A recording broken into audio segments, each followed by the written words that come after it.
Aquí estamos, es una foto con nuestra primera nieta. Estamos mi esposo, yo, nuestra hija con su esposo, nuestro hijo con su esposa. Esa es mi familia. Y nuestra primera nieta se llama Luis. Y después aquí tenemos una foto, le quiero mostrar nuestro hijo con su esposa, con Luis ya más grande, va a cumplir 6 años la próxima semana. Nuestro hijo se llama José, su esposa se llama Holly. Y en la otra foto está nuestra hija que se llama Mitzi, su esposo que se llama Mike, su hijita que tiene 4 años se llama Elena y su hijito que tiene 4 meses ahora que se llama Timoteo. Son las dos familias, gracias a Dios, sirven al Señor. Viven en Canadá, nuestro hijo y su esposa y su niña viven en la misma ciudad donde nosotros vivimos, en Vancouver, en la provincia de British Columbia, en Canadá, y nuestra hija y su esposo y sus niños viven en otra provincia de Alberta, en la ciudad de Calgary. Esta es mi familia. Y aquí estoy yo con mi esposo, José, y yo les voy a contar una historia. ¿Les gusta la historia a ustedes? ¿Les gusta la historia? ¿Sí o no? ¿Sí? Ok. Entonces Sí, les voy a contar.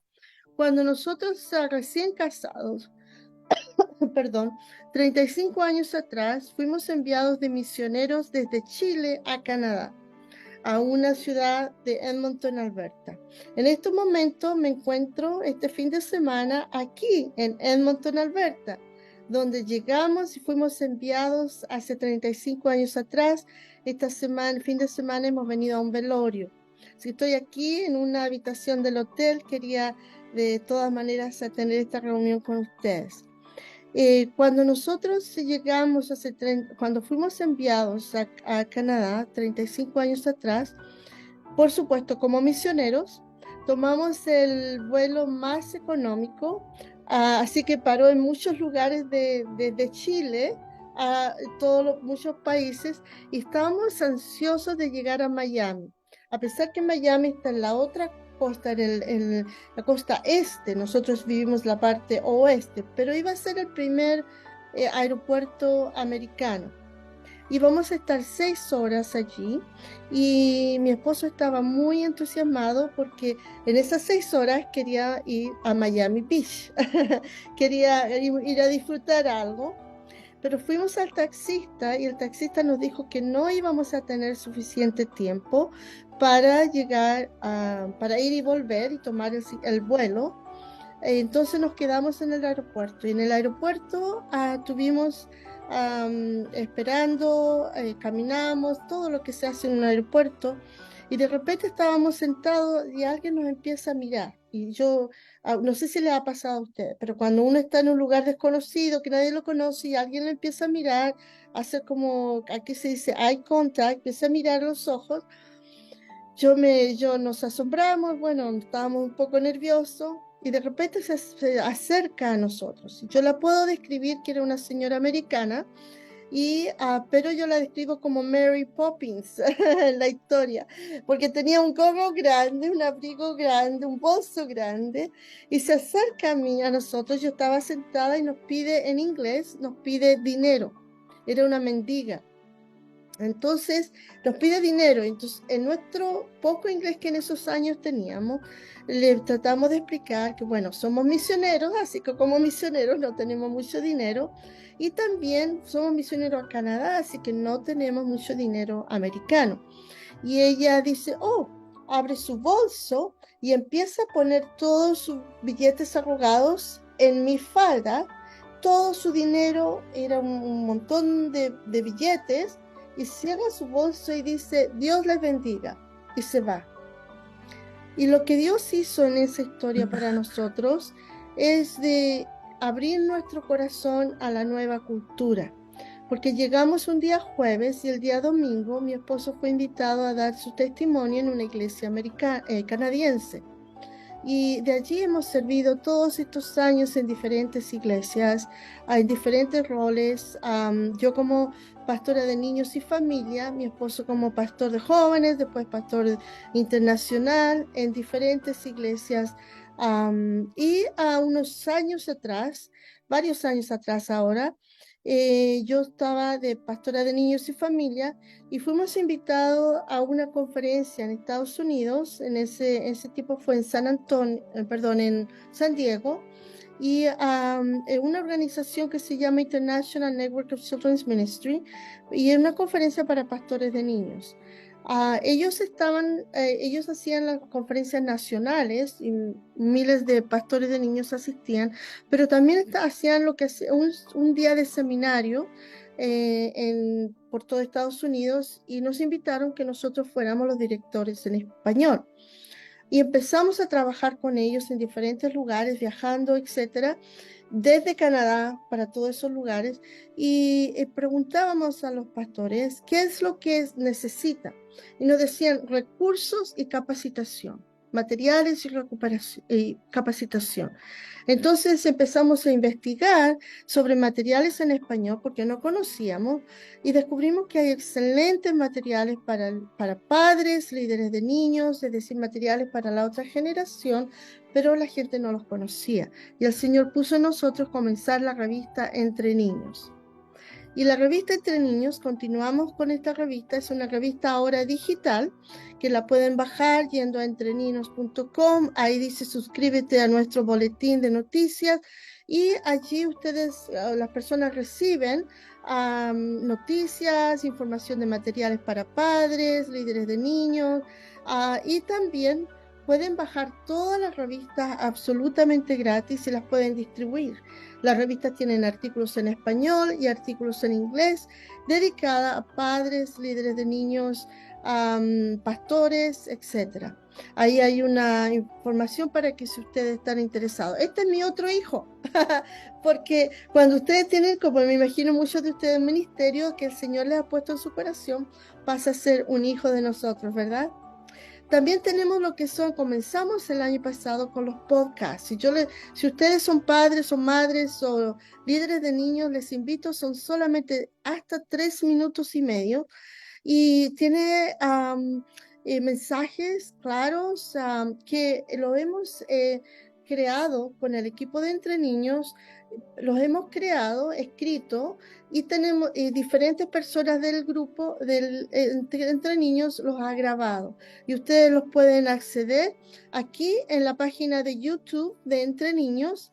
Ahí está la página de YouTube, donde pueden ir Entre Niños, y ahí van a encontrar muchos videos, mensajes y sobre todo los podcasts. Aquí está también la página, y yo les invito a hacerse amigos de Entre Niños en Facebook, que estamos en todas las redes sociales. Nuevamente, nuestra misión es lo que es la capacitación, ánimo, conexión y recursos para todos los que nos encontramos entre niños. Es para los adultos. Quiero decirles que en nuestros estudios, rápidamente, en Norteamérica, yo he sido pastora de niños y familia por muchos años, y hicimos de todo. En los años 80, especialmente cuando hubo el boom del Ministerio de Niños y Familia acá en Norteamérica, y este tiempo, durante la pandemia, hicimos un estudio estadística con George Barna, que es un estadista, y quisimos estudiar qué es lo que pasó con esos niños que pasaron por nuestras iglesias, donde hicimos de todo, que ahora son adultos. ¿Qué pasó con ellos? Y descubrimos que no solamente hay millones de jóvenes adultos que han dejado la iglesia, sino que también han dejado la fe. Entonces empezamos a decir, ¿qué pasó? Y lo que se ha descubierto, incluso en noviembre estuve en otro evento de pastores ejecutivos sobre el Ministerio de Familia. El Ministerio de Familia con los niños, los jóvenes, los matrimonios, las familias. ¿Qué es lo que pasó? ¿Qué es lo que pasó después de la pandemia? Y por supuesto, se hizo una encuesta grande, otro ministerio la hicieron con George Barna, y se descubrió que los padres son los principales son la persona más influenciadora en la vida de los niños y de los jóvenes. Eso se descubrió, pero también lo sabemos bíblicamente, ¿verdad?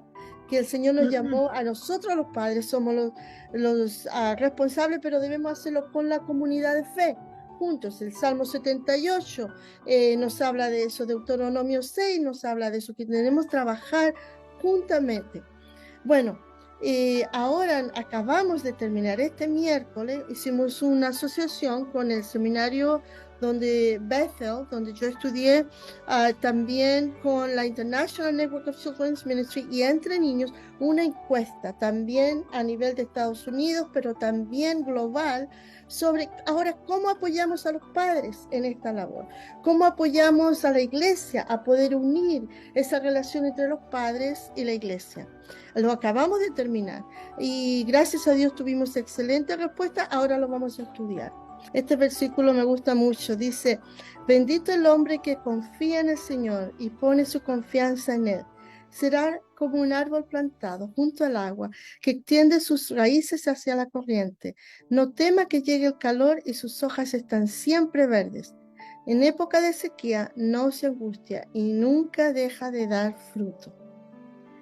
Cuando hablamos de prácticas espirituales, yo no he conocido a algún cristiano que diga, no, yo no oro, yo no me gusta orar o no me gusta leer la palabra de Dios. ¿Cuántos de ustedes están de acuerdo? ¿Les gusta eso? A Sí, mí sí me gusta. sí, sí, claro que sí. Lo hemos aprendido desde nuestro comienzo cristiano, ¿verdad? Lo que quiero compartir Amén. aquí es poder mirar, hacer una mirada, qué significan las prácticas espirituales, no solamente de la lectura de la palabra de Dios, ni tampoco de la oración. Hay muchas formas de prácticas espirituales y aquí lo vamos a revisar. Les voy a contar esta historia.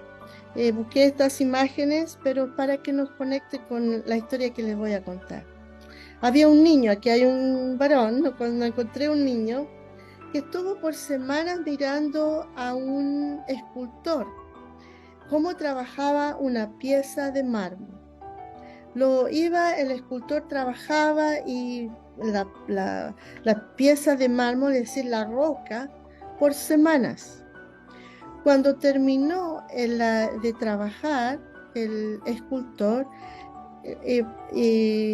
se pudo ver un hermoso león de mármol. El niño le preguntó al escultor, Señor, ¿cómo sabía usted que había un león en la roca? Y eso es porque antes de hacer el león, el escultor tiene que saber de corazón qué es lo que va a hacer. Tiene que conocer a ese león y cómo lo va a trabajar.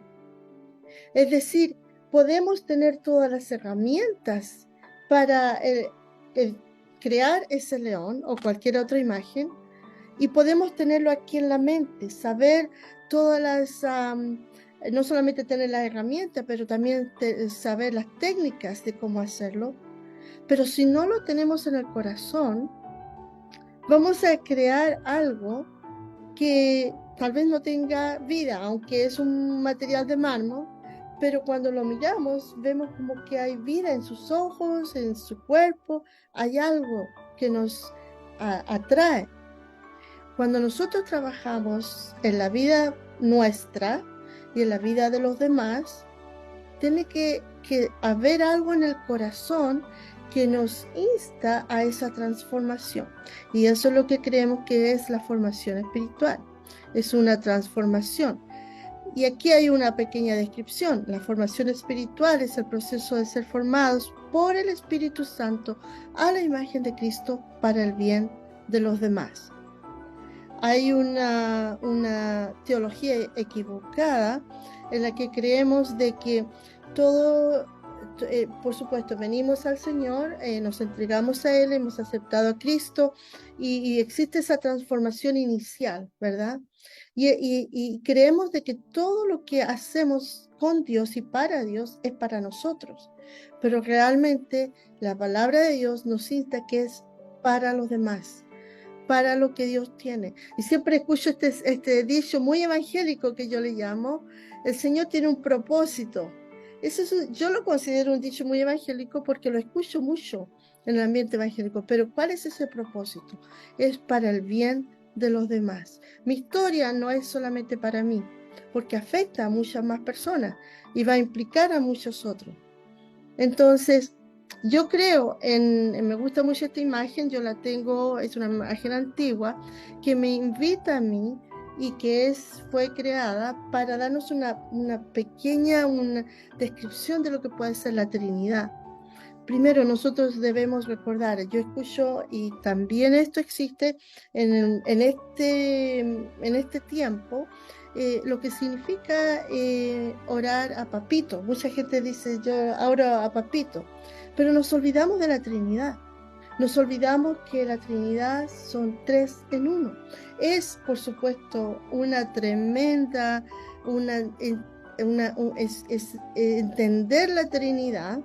Es difícil poder incluso explicársela a un adulto, más a unos niños o unos jóvenes. Pero la palabra de Dios habla desde Génesis hasta Apocalipsis acerca de la Trinidad. Sí, por supuesto, para el Espíritu Santo está activo en nuestras vidas y alrededor de nosotros.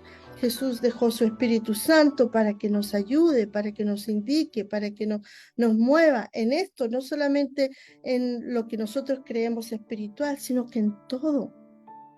Yo cuando estaba estudiando mi doctorado, estaba estudiándolo en inglés académico, y gracias a Dios, para la gloria de Dios, fui la primera mujer latina que se ha graduado en este nivel académico en esta organización.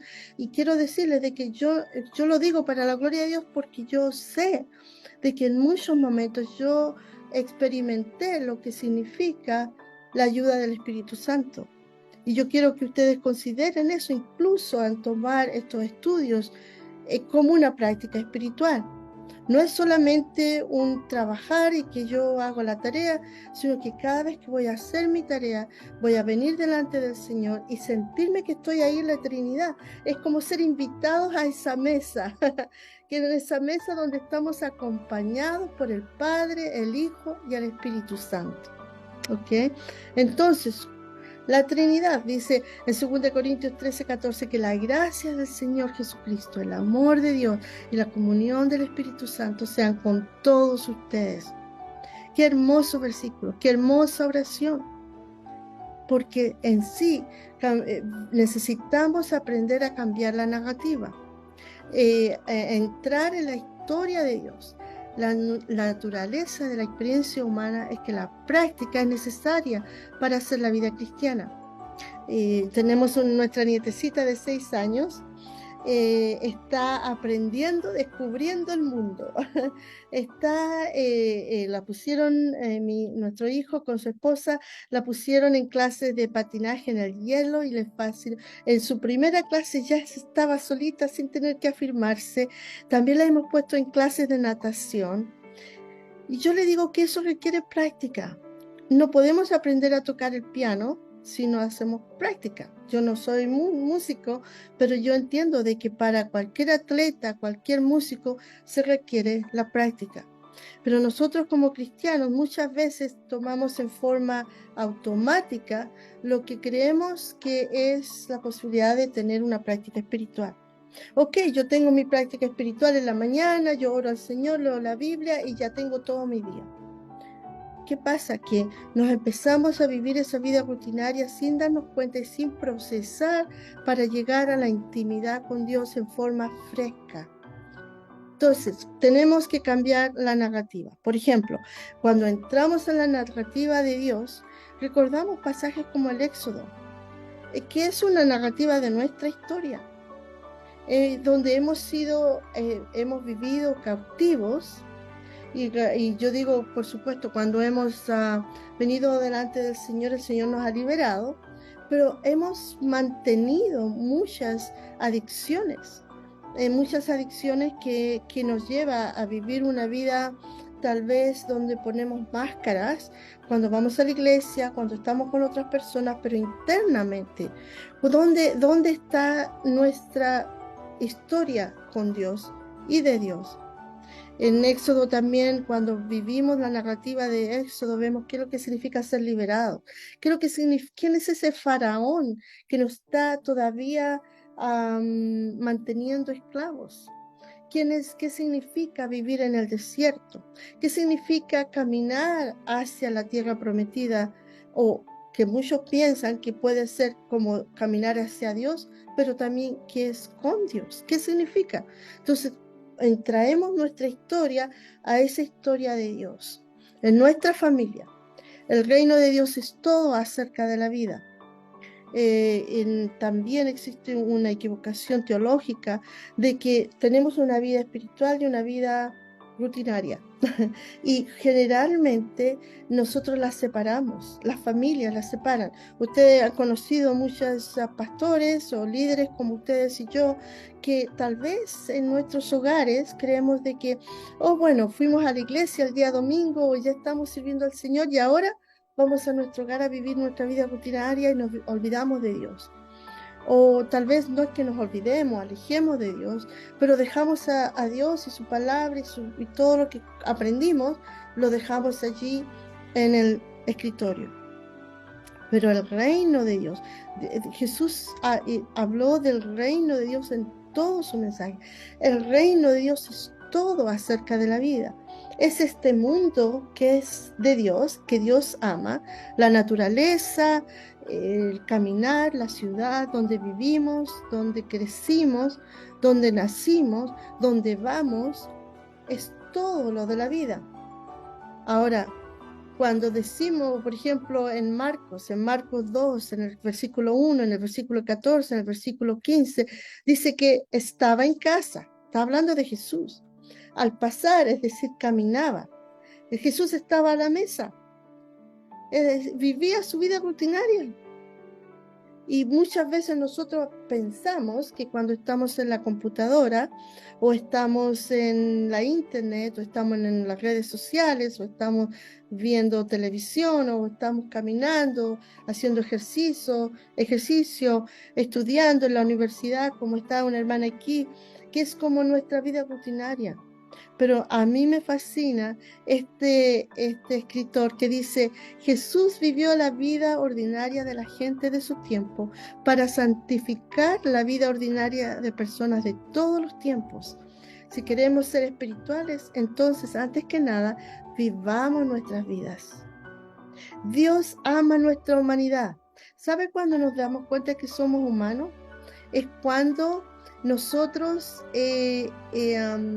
alguien escribió aquí en el chat, gracias, cuando nosotros nos damos cuenta, por ejemplo, nosotros venimos a un velorio aquí ahora. Es el velorio del papá de unos amigos nuestros que tenemos desde que llegamos a Canadá, 35 años atrás.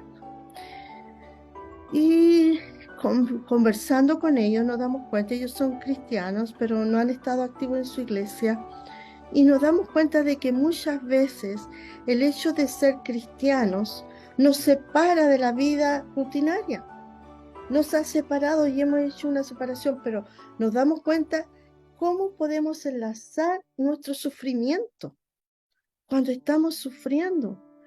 Hay mucha gente que, también por equivocación, corremos al día domingo, al día de la resurrección. Le preguntamos a un hermano o una hermana cómo ha estado y sabemos que está pasando momentos difíciles y dice, y generalmente responde y dice, bueno, yo he estado pasando por momentos difíciles, pero ya el Señor me ha dado fuerza, ya voy a estar bien. ¿Qué pasa? Que corremos a ese día domingo por tener esa teología de, bueno, la victoria. Por supuesto que creemos en la victoria de Jesús, pero también la Biblia nos habla que Jesús padeció en la cruz. Jesús padeció, sufrió su padecimiento y lo dice detalladamente. También en la palabra de Dios conocemos Lamentaciones, muchos de los salmos hablan de ese dolor. Job habla de ese dolor. ¿Por qué? Porque somos humanos Y Jesús nos ama en esa humanidad, no ama el pecado, pero ama a nosotros en esa necesidad de Él, esa necesidad de la consolación, de esa necesidad de ser consolados por Jesús, porque ahí podemos vivir esa vida espiritual que nos ha invitado en esa humanidad. Entonces, me gusta esta imagen, es una imagen antigua de un coffee shop, de un lugar donde ir a tomar café. Y acá, por lo menos en Vancouver, hay muchos lugares para ir a tomar café. En Vancouver, en Canadá, me imagino que en sus lugares también. A veces yo me imagino que nosotros sentados allí con Jesús, ¿por qué no? O ir a otros lugares donde podemos sentarnos y pausar nuestra vida que andamos de corrida y poder sentarnos frente a Jesús. Entonces, las disciplinas espirituales son justamente eso: pausar, poner atención a Dios, poner atención a nosotros, lo que hay dentro, nuestro verdadero yo, y poner atención a las demás personas. El Señor formó el corazón de todos ellos y pondera atentamente todos sus hechos. Es decir, cuando estoy lavando los platos, las vasijas, cuando como madre estoy tratando de ayudar a mis hijos, cuando estoy estudiando, trabajando una tarea, leyendo mi libro, todo, mis hechos, todos. ¿Qué son las disciplinas espirituales entonces? La práctica de las disciplinas espirituales nos hace más sensibles a la voz pequeña y amable de Dios.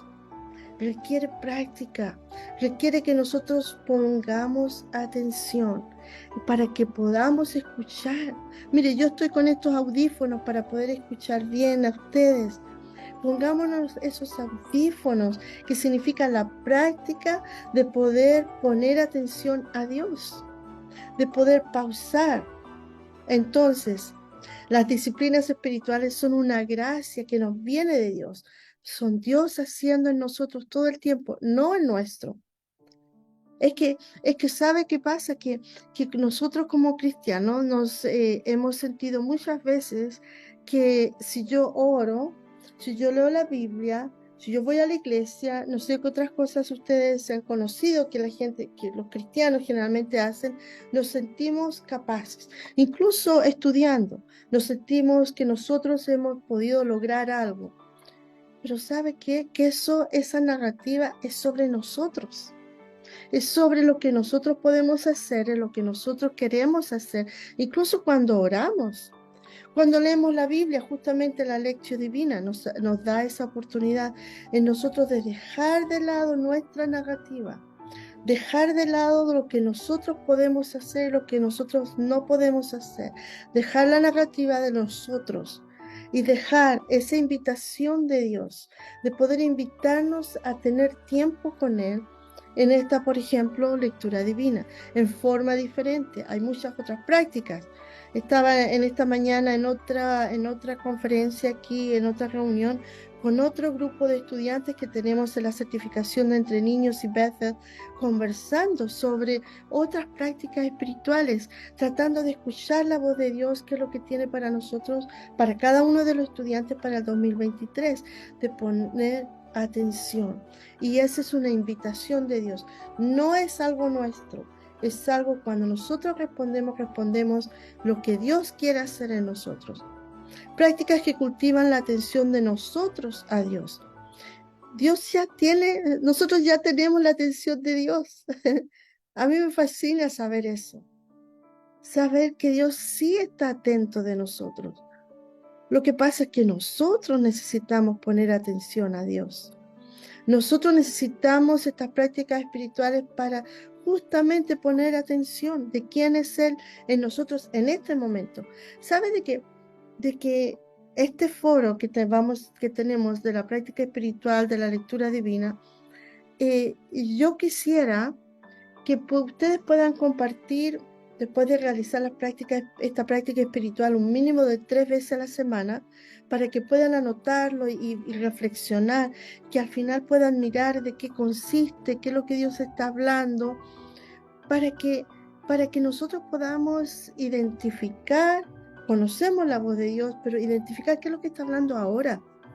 Yo muchos de los estudiantes he hecho esta práctica que en otros cursos de aquí de AMU, pero quiero decirles de que no estamos pidiendo que nos escriban experiencias pasadas. No escriban, yo les animo, no compartan experiencias pasadas. Este foro tiene el objetivo de compartir qué significó hacer estas prácticas espirituales con Dios, la palabra de Dios, ahora, en este momento que estoy viviendo, en este momento de mi vida, de mía personal y de mi familia. ¿Qué significa? Eso es lo que queremos saber. Eso es lo que Dios puede ministrarnos en forma fresca, porque somos seres espirituales en un viaje humano, no seres humanos en un viaje espiritual. Entonces, la naturaleza de la experiencia humana requiere práctica y mucho esfuerzo. Como les decía, tocar el piano se necesita práctica, un atleta necesita práctica. Entonces, como estudiantes cristianos, necesitamos entender que las prácticas espirituales nos ponen en el flujo de la gracia de Dios. Yo vengo a participar en lo que Dios está haciendo en mi vida en este momento. No es algo que hacemos nosotros, pero se convierte en el escenario de algo que se nos hace a nosotros. Es decir, que Dios está haciendo en mi vida en este momento. Y por último, las prácticas o disciplinas espirituales pueden ser casi cualquier acción, por lo general repetida, que invita y permite que el Espíritu Santo nos transforme y aumente nuestra capacidad de vivir en la historia del reino. ¿Se entiende esta, digamos, definición?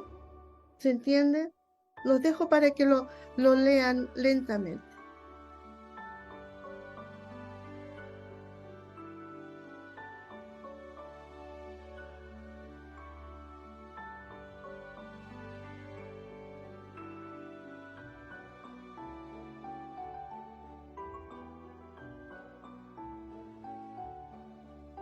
Entonces, ¿qué es lo que está diciendo Henry Nouwen aquí? Está diciendo de que, por ejemplo, yo manejo de la casa al trabajo, me demoro 30 minutos o 15 minutos, pero yo voy a decidir que en vez de poner cualquier música, o voy a estar enojada con los otros vehículos o otros choferes, sino que voy a dedicar para orar al Señor, pero también para poner atención a Dios. Es decir, poner atención a Dios significa callar. No es solamente orar donde yo hablo. O tal vez de que yo cuando tengo mi hora de almuerzo en el trabajo, tengo 1 hora o 45 minutos, unos 15 minutos o algo, yo voy a decidir de que me voy a ir a un lugar tranquilo para estar en silencio con Dios. Y a lo mejor también cuando lavo la vasija, mis platos en mi casa, voy a hacer que cuando tengo ese momento, voy a callar y poner atención a Dios y dejar que a lo mejor pueda surgir una alabanza a Dios. Pero yo voy a saber que esa alabanza a Dios no sale de aquí, sino que sale de aquí del corazón. Es decir, durante nuestro día, algunas personas dicen, pero es que yo no tengo tiempo, yo no sé cuándo lo voy a hacer. No, las prácticas espirituales pueden ser cualquier cosa, pero que yo he decidido dedicarla para el Señor. Hola amigos estudiantes, les saluda la doctora Luz Gálvez de Figueroa. Quería hacer un corto video para explicar cómo realizar la práctica espiritual de la oración del examen. Cuando venimos ante la práctica espiritual, nuestro deseo es que puedan realizarla por lo menos 3 veces a la semana.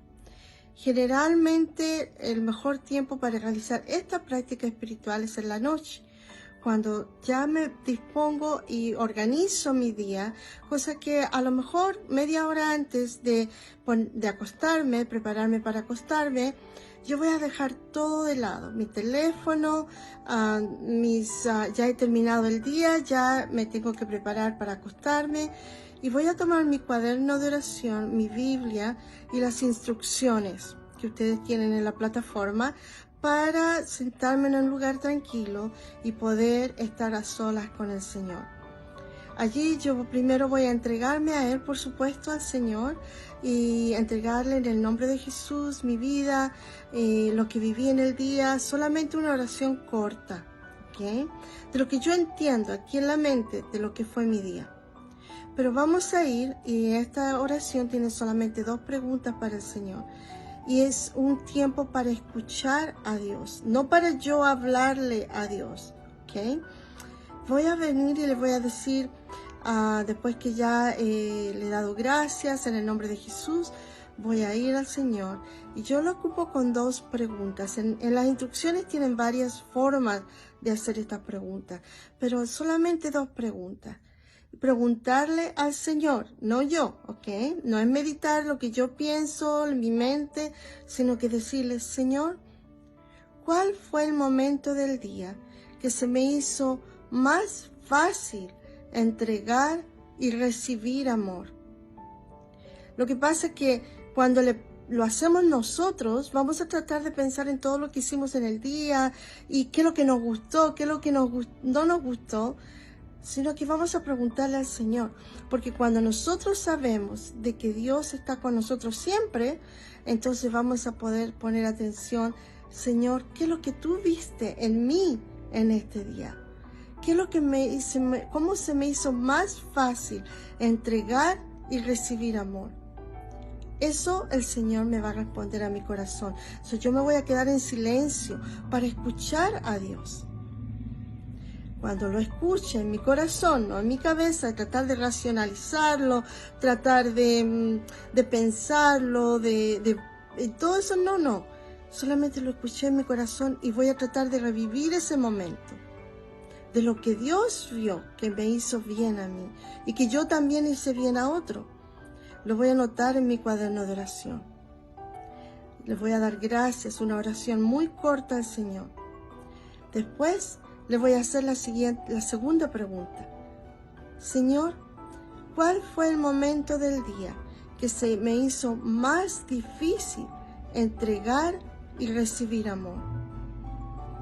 Ahí yo me voy a quedar en silencio y se lo estoy preguntando al Señor. No lo estoy tratando de yo pensar y resolver y qué es lo que hice, qué no hice. No. Voy a tratar, el esfuerzo que voy a hacer es de acallar todas las voces y escuchar solamente la voz de mi amado, del buen pastor, Jesucristo. Y me va a hablar a mi corazón. Ahora, cuando me hable y responda a la segunda pregunta, me voy a dar cuenta de que en esos momentos que tal vez nadie vio en el día, en esos momentos que tal vez solamente surgió en mi corazón o en mi mente o algo que hice que no estuvo bien, que a lo mejor le hice a otra persona que no estuvo bien o alguien me hizo a mí que no estuvo bien.